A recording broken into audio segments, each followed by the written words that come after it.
Bom dia, alunos da Unidade de Ensino Janoca Maciel. Estamos aqui com mais uma aula de português e hoje nós iremos falar sobre contos fantásticos, né? Gostaria que vocês abrissem o livro didático na página 82. O que são contos fantásticos, né? Um mundo um tanto estranho. Quase sempre usamos a palavra fantástico para dizer que algo é ótimo, admirável, mas esse termo também está relacionado à fantasia. Isso mesmo. Nos estudos de literatura é usado quando há mistura do real com o imaginário. Então, os contos fantásticos, eles representam um gênero da literatura fantástica, que é o realismo mágico ou maravilhoso, que teve origem no século XVII. No entanto, ele só vigorou nos países latino-americanos a partir do século XX, como forma de denunciar a realidade opressiva vivida pelos anos de ditadura. Os contos fantásticos, no caso, eles fazem parte da literatura. Mas então, o que é a literatura? Né? Qual é a função da literatura, já que nós estudamos tanto na língua portuguesa? A literatura, segundo Afrânio Coutinho, diz o seguinte: como toda arte, é uma transfiguração do real. É a realidade recriada através do espírito do artista e retransmitida através da língua para as formas que são os gêneros e com os quais ela toma corpo e nova realidade. Passa então a viver outra vida, autônoma, independente do autor e da experiência de realidade de onde provém. Então, se nós formos tentar definir a literatura, a gente pode dizer que a literatura é uma manifestação artística. Por quê? Porque ela envolve algo que tem a ver com a questão do prazer, do entretenimento. No entanto, a literatura ela pode se delimitar em várias situações. Por exemplo, ela pode focar essa questão mais intimista, né, do subjetivo, de transmitir mais a questão dos sentimentos, como, por exemplo, através da poesia, através da música, através de uma obra de arte, por exemplo, né, que faz parte também da literatura. Ou então, ela pode envolver algo mais real, né, numa linguagem mais objetiva, que aí nós estudamos até esses gêneros literários. Né? Geralmente, na literatura realista, nós temos a Luiz Azevedo, em que ele retrata, que é um escritor maranhense, no livro, por exemplo, O Cortiço, em que ele retrata a questão da realidade naquela época, de uma forma bem real, bem direta. E é isso, né? A literatura ela é a transfiguração do real. Ela é recriada através do espírito do artista. Depende da intenção do escritor, qual a intenção dele, o que ele gostaria de transmitir, e ele faz essa recriação. Sendo que, após ser elaborada, após ser feita, ela acaba tendo essa autonomia. Por quê? Porque se torna uma obra. E como toda obra, ela tem pessoas que se identificam, tem pessoas que acabam também julgando. Aqui nós temos, né, outra definição que é literatura. Podemos dizer que a literatura é uma arte. Ou seja, o que é uma arte? É o esforço para produzir o que? O belo. Né? A questão daquilo que é visível, aquilo que é visto como algo bonito. E ela pode ser expressa tanto subjetivamente, como também objetivamente. Quando é que nós podemos observar que ela utiliza uma linguagem focada mais na questão da subjetividade? No caso, quando existe a capacidade de sentir, de transmitir e de acordar nos outros sentimento de admiração, de enlevo, de agrado indefinível. Então, quando uma linguagem ela é subjetiva, quando na literatura utiliza uma linguagem subjetiva, ela faz com que a pessoa desperte, né, para algum tipo de sentimento. Por exemplo, quando você lê uma poesia que você se identifica, você não sente assim algo diferente? Você, nossa, que legal, lembrei de um amor, então lembrei da minha mãe, então você passa aquele sentimento, né? Assim como também quando você ouve uma música, né? Geralmente, aquela música ali marcou minha vida. Então, tudo isso aí tem a ver com o subjetivo. Por quê? Porque vai despertar. Já quando ela utiliza uma linguagem mais realista, mais objetiva, é quando envolve o quê? O conjunto de obras, ideias que formam que o homem criou, entendeu? Então, algo mais objetivo, né? Algo que tem mais a ver com a questão realista. Então, o que são contos fantásticos? Os contos fantásticos ou contos de fantasia representam um gênero da literatura fantástica, realismo mágico, com origem do século XVII. Contudo, vigorou nos países latino-americanos a partir do século XX, como forma de denunciar a realidade opressiva vivida pelos anos de ditadura.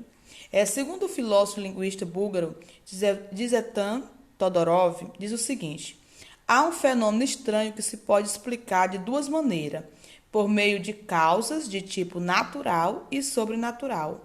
A possibilidade de se hesitar entre os dois criou o efeito fantástico. Essa é a definição, segundo Todorov, sobre a questão dos contos fantásticos. Então, vocês podem abrir o livro aí na página... Só um minutinho. Na página 91. Na página 91, ele começa a questionar sobre a questão da verossimilhança. O que é verossimilhança, né? Os contos fantásticos misturam situações reais e situações irreais, mas ainda assim a história é aceita pelo leitor. Isso acontece porque os fatos narrados estão encaixados e há uma lógica entre eles. Esse efeito é chamado de verossimilhança, que é o que? A característica da narrativa em geral. Então, quando se fala em verossimilhança, quer dizer que algo se parece o quê? Com a realidade. Mesmo que tenha esse teor de fantasia, mas algo se assemelha com a realidade. Então, não se torna algo tão surreal. Então, essas situações em que misturam essas situações, tanto reais como irreais, em que há um equilíbrio, né? É o que nós chamamos de verossimilhança, certo? Características. Os contos fantásticos são textos que abarcam uma série de características, sendo as principais. Primeiro, narrativa concisa, a partir de temas livres fantásticos, os quais aliam o fantástico e o real, ou a ficção à realidade, surgindo da oposição dentro de dois planos, real e real. Então, assim, nessa narrativa, ela precisa ter uma lógica.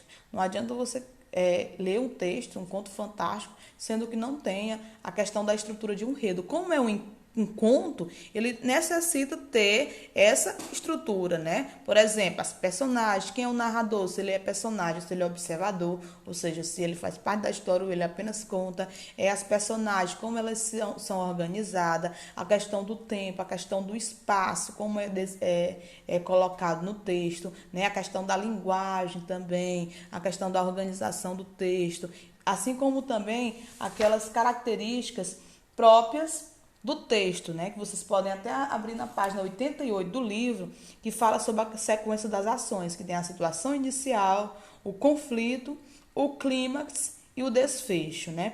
Na situação inicial, ele introduz o quê? Os personagens, o contexto das ações, como o tempo, o lugar em que ocorre. Já no conflito, ou na complicação, ele apresenta o desenvolvimento das ações que altera a situação inicial. Então, geralmente, há um conflito aí, algo para se tornar mais interessante. Já o clímax corresponde a um momento de maior tensão, aquele momento em que você procura colocar num texto que você assiste, no caso, ou você assiste até mesmo um filme que você observa, que é aquela curiosidade de saber o que vem depois. E o desfecho nada mais é do que o resultado do conflito, que é a conclusão. Então, toda essa organização aí deve ter para se tornar uma narrativa concisa. Também há a presença de alegorias e de personagens que podem ser monstros, fantasmas, seres invisíveis, mágicos, mitológicos ou folclóricos, dentre outros. Tá bom? O enredo é a sequência de ações da narrativa. Ela começa com uma contextualização, isto é, um breve histórico da situação inicial. O conto fantástico narra algo que ocorre no mundo real, mas que contém alguma situação inexplicável, absurda. O enredo é desenvolvido com a apresentação de ações que caminham para um ponto de maior tensão, que é o clímax, que é o que eu expliquei agorinha, né? E depois se resolve. Nos contos fantásticos, a situação inusitada muitas vezes serve para fazer o leitor perceber que é algo errado, absurdo em seu próprio mundo, tá bom? Então, ele sempre vai seguindo alguma lógica em relação ao mundo real, mesmo que tenha essas situações um tanto quanto vistas, né, como fantásticas. Aqui nós temos um exemplo de um conto fantástico de Ignácio de Loyola Brandão e nós vamos tentar analisar essa questão desse conto. Começa o seguinte: o homem que entrou pelo cano. Abriu a torneira e entrou pelo cano. A princípio, incomodava a estreiteza do tubo. Depois se acostumou e com a água foi seguindo. Andou quilômetros. Aqui e ali ouvia barulhos familiares. Vez ou outra, um desvio. Era uma secção que terminava em torneira. Vários dias foi rodando até que tudo se tornou monótono, ou seja, parado, né? O cano por dentro não era interessante. No primeiro desvio, entrou. Vozes de mulher. Uma criança brincava. Ficou na torneira, à espera que abrisse. Então percebeu que as engrenagens giravam e caiu numa pia. À sua volta era um branco imenso, uma água límpida. E a cara da menina parecia redonda e grande. Ao olhá-lo interessada, ela gritou: Mamãe, tem um homem dentro da pia. Não obteve resposta. Esperou, tudo quieto. A menina se cansou. Abriu o tampão e ele desceu pelo esgoto. Então, quais as características nós podemos analisar nesse conto que pode ser considerado como um conto fantástico? O que vocês acham? Observa bem aí. Quais são as características que nós podemos observar, que nós podemos colocar, né, no caso aqui, como um conto fantástico? O que a gente pode observar aí? A gente observa a questão da linguagem, né? Há um início, meio e fim. Questão das personagens, no caso, quem são as personagens aí? O homem, que entrou pelo cano, e também o que é a criança, né? Também nós observamos o quê? Que é algo absurdo. Que situação é essa que nós podemos considerar como absurda?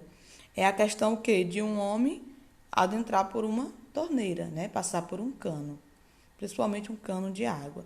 Então, assim, como vocês podem observar, a questão do conto fantástico é isso. Ele coloca uma situação em que aparentemente é absurda, só que você começa a analisar de uma forma mais abrangente, no sentido por ter uma lógica. No caso aqui, quando fala o seguinte: a sua volta era um branco imenso, uma água límpida, e a cara da menina pareceu redonda e grande. Ao olhá-la interessada, ela gritou: Mamãe, tem um homem dentro da pia. Não obteve resposta. Esperou, tudo quieto. A menina se cansou, abriu o tampão e ele desceu pelo esgoto. Então, qual é o fundo aqui que nós podemos observar, mais além, de que remete à questão da realidade? A questão de uma família, da convivência de uma família, que até às vezes deixa uma criança só e a criança é exposta ao perigo. Se esse homem dentro da pia fosse um bandido, teria até feito algo errado, um crime com a criança, né? Poderia ter feito. E ninguém, talvez, teria ouvido, porque já que ela chamou e ninguém ouviu, então isso poderia acontecer também. Então, mesmo sendo um conto fantástico, de fantasia, há um cunho, há algo real que é colocado e você tem que ter essa visão mais além, certo? Agora nós vamos observar aqui uma parte da página 92, certo? Observa agora essa imagem de Superman, uma personagem de história em quadrinho, de desenhos animados e de filmes. Observa bem essa imagem aí. É na página 92 do livro, tá bom? Estão observando? Certo.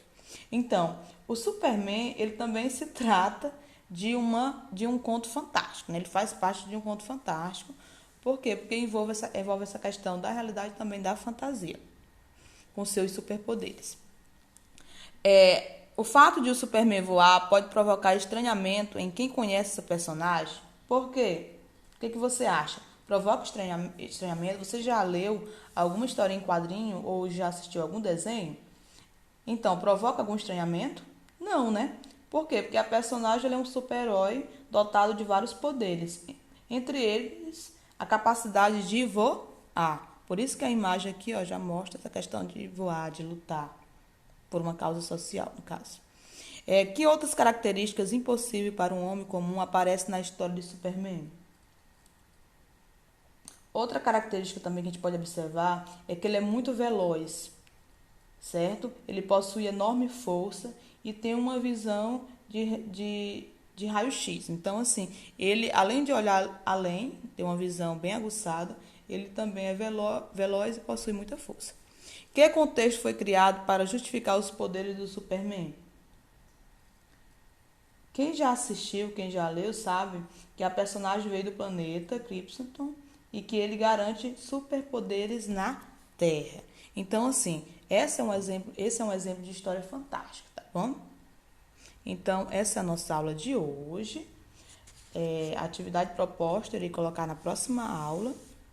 Vocês podem até continuar analisando as outras perguntas que tem a respeito dessa personagem aí, que é o Superman. Até mais. Espero que tenha compreendido.